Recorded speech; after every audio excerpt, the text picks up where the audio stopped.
नमस्कार दोस्तों, अकेला इंसान भक्ति चैनल में आपका स्वागत है। प्रिय दोस्तों, आपसे प्रार्थना है कि इस वीडियो में आप शुरू से अंत तक बने रहें। ज्यादा देर ना करते हुए आगे बढ़ते हैं आज की कथा की ओर। एक बार श्री कृष्ण एक भक्त के घर स्वयं पधारे। भक्त से कृष्ण ने पूछा, ये घर किसका है? भक्त बोले, प्रभु आपका। श्री कृष्ण ने फिर पूछे, ये गाड़ी किसकी है? भक्त बोले, प्रभु आपकी ही है। फिर श्री कृष्ण ने हर एक वस्तु के बारे में पूछा। भक्त का एक ही उत्तर मिलता था, ये आपकी है। यहाँ तक घर के सभी सदस्य के लिए भी पूछा, भक्त का फिर वही जवाब दिया, सब आपके ही हैं प्रभु। फिर श्री कृष्ण ने पूछा, तेरा शरीर किसका? भक्त बोले, आपका। फिर घर के पूजा स्थान पर जाकर श्री कृष्ण जी अपनी तस्वीर की ओर इशारा करते हुए पूछते हैं, ये किसकी है? भक्त आंखों में आंसू लिए बोला, सिर्फ यही मेरे हैं, बाकी सब आपका है भगवान। तन भी तेरा, मन भी तेरा, तेरा पिंड और प्राण, प्रभु सब कुछ तेरा है, बस एक तू ही मेरा है। एक दिन राजा सत्यदेव अपने महल के दरवाजे पर बैठे थे। तभी एक स्त्री उनके घर से उनके सामने से गुजरी। राजा ने पूछा, देवी आप कौन हैं और इस समय कहाँ जा रही हैं?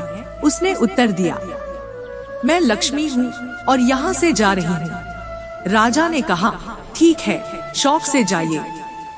कुछ देर बाद एक अन्य नारी उसी रास्ते से जाती दिखाई दी। राजा ने उससे भी पूछा, देवी आप कौन हैं? उसने उत्तर दिया, मैं कीर्ति हूँ और यहाँ से जा रही हूँ। राजा ने गहरी सांस छोड़ते हुए कहा, जैसी आपकी इच्छा। थोड़ी देर के बाद एक पुरुष भी उनके सामने से होकर जाने लगा। राजा ने उससे भी प्रश्न पूछा, आप कौन हैं? पुरुष ने उत्तर दिया, मैं सत्य हूँ, मैं भी अब यहाँ से जा रहा हूँ। राजा ने तुरंत ही उसके पैर पकड़ लिए और प्रार्थना करने लगा कि कृपया आप तो न जाएं। राजा सत्यदेव के बहुत प्रार्थना करने पर सत्य मान गया और न जाने का आश्वासन दिया। कुछ देर के बाद राजा सत्यदेव ने देखा कि लक्ष्मी एवं कीर्ति दोनों ही वापस लौट रही हैं। राजा सत्यदेव ने पूछा, आप कैसे लौट आईं? दोनों देवियों ने कहा, हम उस स्थल से दूर नहीं जा सकती जहाँ पर सत्य रहता। मुरली से सुदर्शन तक कृष्ण के साथ हमेशा रहे 6 उपहार। कृष्ण को पिता, सखी और गुरु से मिले उपहार उनके व्यक्तित्व से जुड़ते गए। 13 की उम्र तक उन्हें ऐसी 6 चीजें मिल चुकी थी। इनमें से कुछ मामूली थी, पर कृष्ण ने इन्हें अंत तक अपने निकट रखा। बांसुरी, नंद बाबा ने गोकुल में कृष्ण को बांसुरी दी। तब कृष्ण 3-4 साल के थे। यह उनका सबसे प्यारा खिलौना बन गया। यही बांसुरी कृष्ण की जीवन भर की संगनी बनी। वैजयंती माला कृष्ण ने जब पहली बार रासलीला खेली थी, तब राधा ने उन्हें वैजयंती माला पहनाई थी। उम्र 8-10 साल थी। वैजयंती माला यानी विजय दिलाने वाली माला। मोरपंखा कृष्ण 8-10 साल के थे तो रासलीला के लिए वृंदावन गए। यही पहली बार राधा ने मुकुट पर मोरपंख लगाया था। कृष्ण ने स्त्री के इस सृजन को हमेशा के लिए मस्तक पर जगह दी। अजितंजय धनुष, पांचजन्य शंख। तब कृष्ण 11 से 12 साल के थे। उज्जैन में गुरु सांदीपनी के आश्रम में पढ़ रहे थे। गुरु पुत्र दत्त का शंखासुर ने अपहरण कर लिया। कृष्ण उसे बचाकर लाए तो गुरु ने उन्हें अजितंजय धनुष भेंट किया। शंखासुर वध से कृष्ण को शंख मिला, जिसे सांदीपनी ने पांचजन्य नाम दिया। सुदर्शन चक्र कृष्ण 12 से 13 वर्ष थे, तब परशुराम से मिलने उनकी जन्मस्थली जानापाव इंदौर गए थे। वहां परशुराम ने कृष्ण को उपहार में सुदर्शन चक्र दिया। शिव ने यह चक्र त्रिपुरासुर वध के लिए बनाया था और विष्णु को दे दिया था। कृष्ण के पास आने के बाद यह उनके पास ही रहा। एक बार एक राजा के दरबार में राजकुमारी ने प्रवेश किया। राजा ने उन्हें प्रणाम करते हुए उनका स्वागत किया। राजकवि ने राजा को आशीर्वाद देते हुए उनसे कहा, आपके शत्रु चिरंजीव हो। इतना सुनते ही पूरी सभा दंग रह गई। यह विचित्र सा आशीर्वाद सुनकर राजा भी राजकवि से नाराज हो गए, पर उन्होंने अपने क्रोध पर नियंत्रण कर लिया। राजकवि को भी इस बात का भान हो गया कि राजा उनकी बात सुनकर नाराज हो गए हैं। उन्होंने तुरंत कहा, महाराज क्षमा करें, मैंने आपको आशीर्वाद दिया पर आपने लिया नहीं। राजा ने कहा, कैसे लूं मैं आपका आशीर्वाद, आप मेरे शत्रुओं को मंगल कामना दे रहे हैं।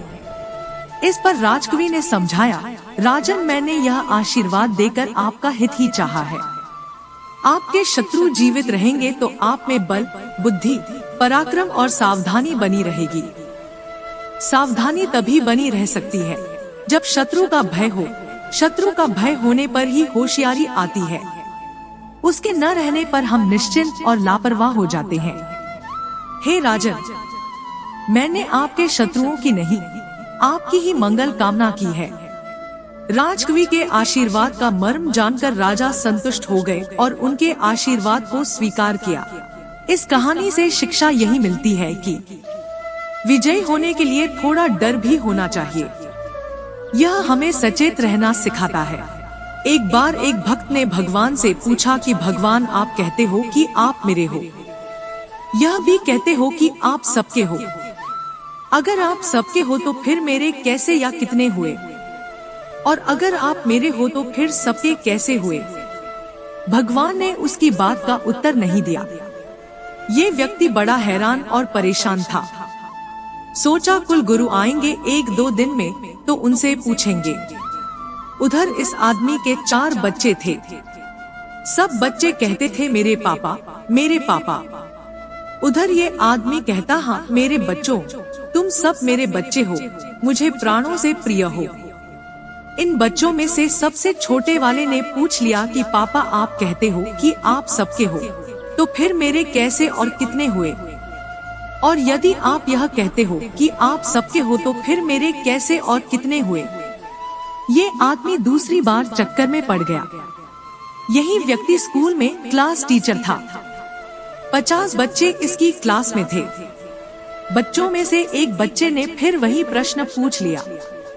खैर, 1-2 दिन में कुलगुरु इसके यहाँ पधारे। इस व्यक्ति ने तीनों सवाल गुरुजी के सामने रख दिए। गुरुजी ने कहा, ध्यान से सुनो, एक नदी बह रही है, उसमें चींटी भी पानी पी रही है। हाथी, बकरी, गाय आदि भी अपनी अपनी सामर्थ्य के अनुसार उस नदी में से पानी पी रहे हैं। आदमी भी अपनी औकात के अनुसार या अपनी सामर्थ्य अनुसार नदी में से जल ले रहा है।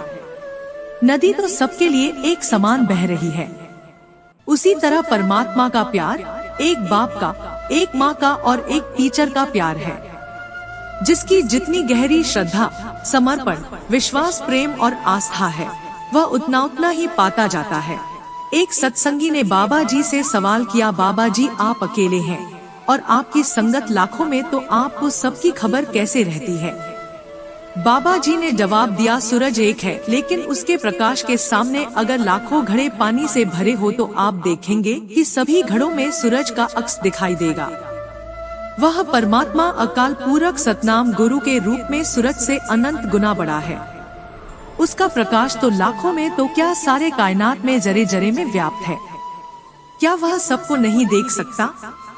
वह हमारी सोच और बुद्धि के दायरे में नहीं आ सकता। वह घट घट में सबकी संभाल कर रहा है।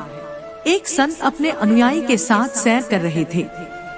एक व्यक्ति उनके निकट आया और उन्हें बहुत अपशब्द कहे, लेकिन संत मुस्कुराते रहे।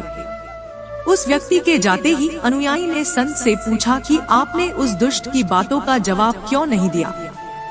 संत कुछ नहीं बोले और अनुयायी को अपने पीछे आने का इशारा किया। संत अपने कक्ष में गए और उससे बोले, तुम यही रुको, मैं अभी आया। संत कमरे से निकले तो उनके हाथों में मैले कपड़े थे।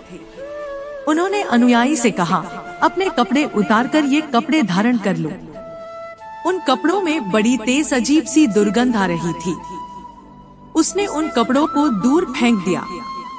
संत बोले, जब कोई तुम्हें बुरा भला कहता है तो तुम क्रोधित होकर उसके फेंके हुए अपशब्द धारण करते हो।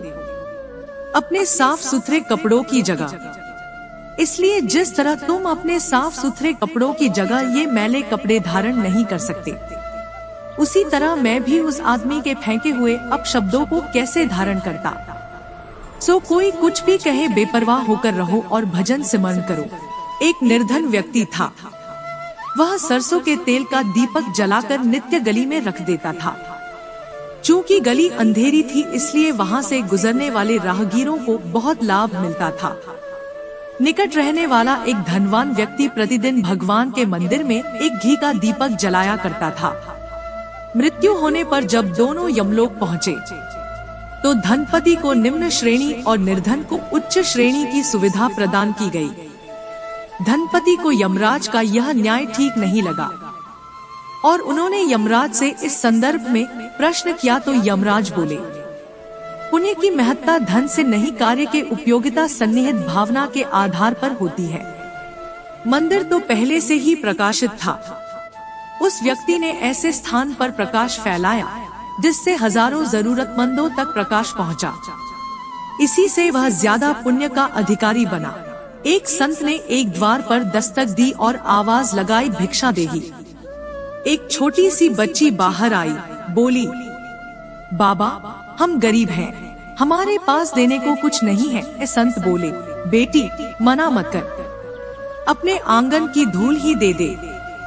लड़की ने एक मुट्ठी धूल उठाई और भिक्षा पात्र में डाल दी। शिष्य ने पूछा, गुरुजी, धूल भी कोई भिक्षा है, आपने धूल देने को क्यों कहा? संत बोले, बेटा अगर वह आज ना कह देती तो फिर कभी दान नहीं दे पाती। धूल दी तो क्या हुआ, दान देने का संस्कार तो पड़ गया। आज धूल दी है तो उसमें दान देने की भावना तो जागी। प्रिय दोस्त, मुझे आशा है कि आप इस वीडियो में अंत तक बने रहें। और हाँ दोस्तों, अगर आप इस चैनल पर पहली बार आए हैं तो कृपया चैनल को सब्सक्राइब अवश्य करें। धन्यवाद। आपका दिन शुभ हो।